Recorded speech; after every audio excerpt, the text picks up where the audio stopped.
Welcome back to Stag Research. I'm your host, Mr. Stag. If you love deep dives on businesses, founder legacies, and how empires are built, you're in the right place.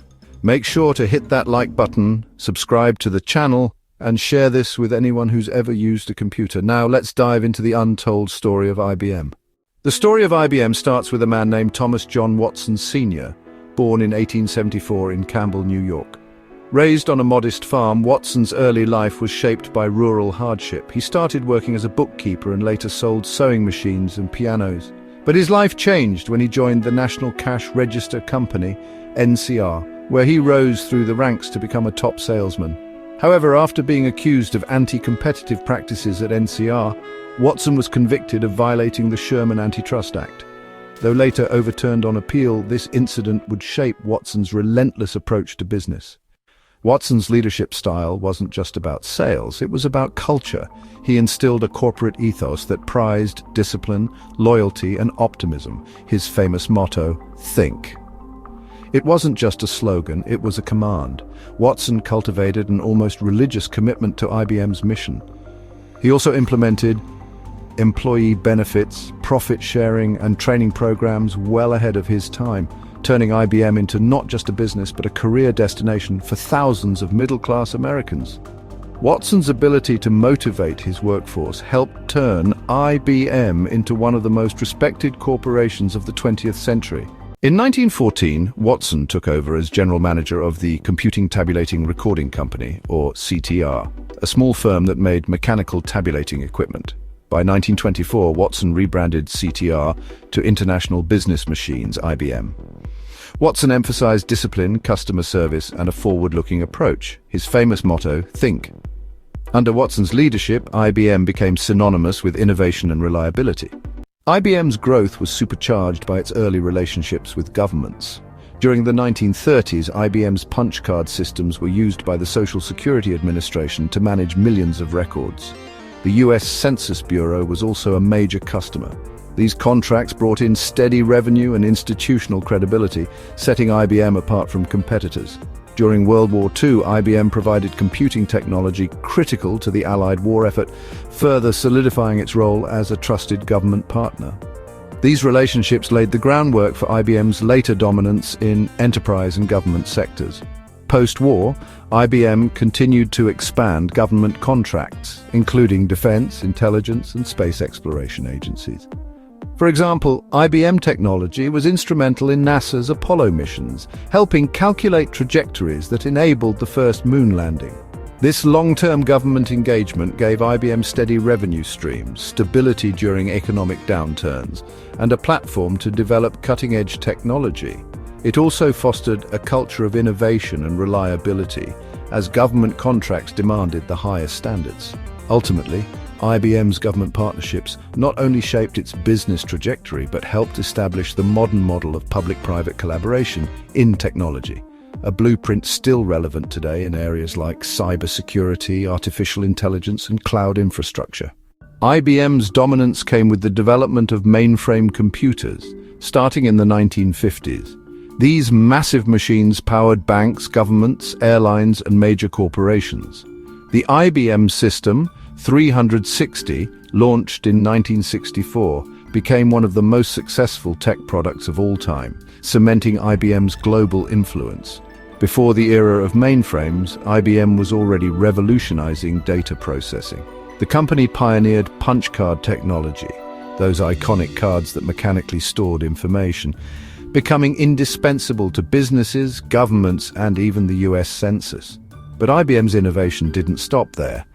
In 1961, IBM launched the Selectric typewriter, a sleek, revolutionary machine that replaced traditional type bars with a rotating golf ball element. This invention transformed office work worldwide, setting new standards for speed and reliability. These advancements laid critical groundwork for IBM's transition from electromechanical devices to digital computing, culminating in the legendary System 360 mainframe that could handle both scientific calculations and business data in one unified platform. Ironically, IBM's attempt to enter the personal computer market in the 1980s helped launch one of its greatest future competitors, Microsoft. To build its PCs quickly, IBM outsourced the operating system. and a small company called Microsoft provided MS-DOS. The rest, as they say, is history. IBM also underestimated the consumer potential of personal computers, allowing Apple and others to dominate that space. In 1981, IBM made a bold move with the launch of its first personal computer, the IBM PC. Unlike its usual secretive product development, IBM chose to build this PC quickly by assembling off-the-shelf parts, including an Intel processor and Microsoft's MS-DOS operating system. This open approach unintentionally created a booming ecosystem. Third-party manufacturers flooded the market with IBM-compatible clones, sparking explosive growth. While IBM enjoyed initial success, it lost control over the PC software market to Microsoft, which became the dominant OS provider. This strategic shift helped Microsoft grow into the tech giant it is today, while IBM's PC division eventually declined and was sold to Lenovo in 2005. The IBM PC's legacy, however, lives on as the blueprint for the modern personal computer era. By the late 1980s and early 1990s, IBM found itself in troubled waters. The personal computer revolution was reshaping the tech landscape, but IBM struggled to keep pace. Despite being a pioneer, the company became bogged down by its size and bureaucracy, slowing decision-making and innovation. IBM's revenue growth stalled, and losses mounted as competition from more agile companies like Microsoft, Apple, and Dell intensified. The company's hardware-centric focus left it vulnerable.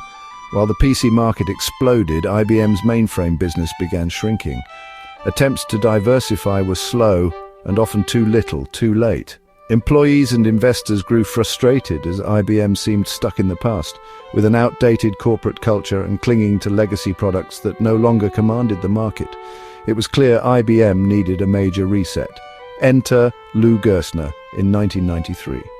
As the first CEO hired from outside IBM, Gerstner brought a fresh, no-nonsense approach. He shifted the company's focus away from struggling hardware sales to software and IT consulting services. His leadership not only stabilized IBM's finances, but also positioned it as a forward-thinking player in the evolving tech world. Today, IBM isn't as flashy as Google or Apple, but its influence is everywhere. It holds thousands of patents annually and remains a major player in cloud computing, AI, and enterprise IT. IBM's AI ambitions have been central to its recent reinvention. Its Watson platform, launched in 2011, made headlines by winning the game show Jeopardy against human champions, a watershed moment showcasing AI's potential. IBM's AI leadership dates back further. Its Deep Blue supercomputer defeated chess champion Garry Kasparov in 1997, marking the first time a reigning world champion lost to a computer in tournament conditions.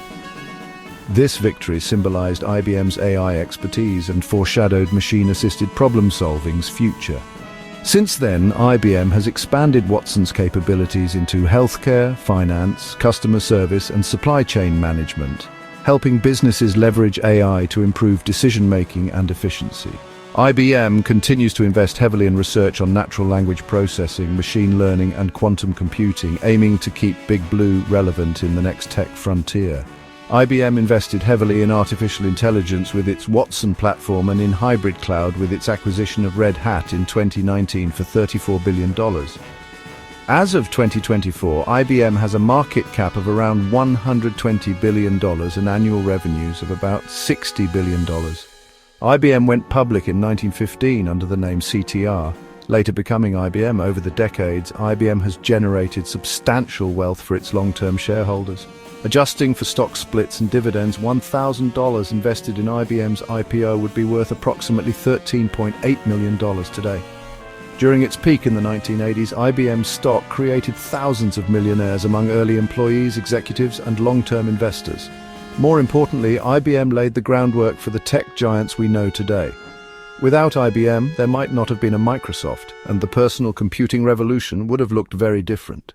From a humble farm in New York to the towering heights of global technology, Thomas Watson Sr.'s vision and leadership transformed IBM into a powerhouse that shaped the entire computing industry. IBM's story is more than just hardware and software. It's about relentless innovation, bold reinvention, and the ability to survive and thrive amid the fast-moving tides of change. The company's legacy is everywhere, from pioneering punch cards that managed the world's data to the mainframes that powered the biggest corporations, to groundbreaking work in artificial intelligence and quantum computing. Even as the tech landscape evolved, IBM continuously adapted, shedding old identities and boldly moving into the future. Think about it. IBM's impact ripples through today's giants like Microsoft and Apple, and its research still drives the technologies shaping our world tomorrow. It's a testament to how vision, culture, and leadership can create a legacy that spans centuries. Drop your thoughts and predictions in the comments below. If you enjoyed this deep dive into IBM's fascinating history and future, be sure to hit that like button, subscribe for more stories from Stag Research, and ring the notification bell so you never miss an update. Thanks for watching, and as always, Mr. Stag logging off.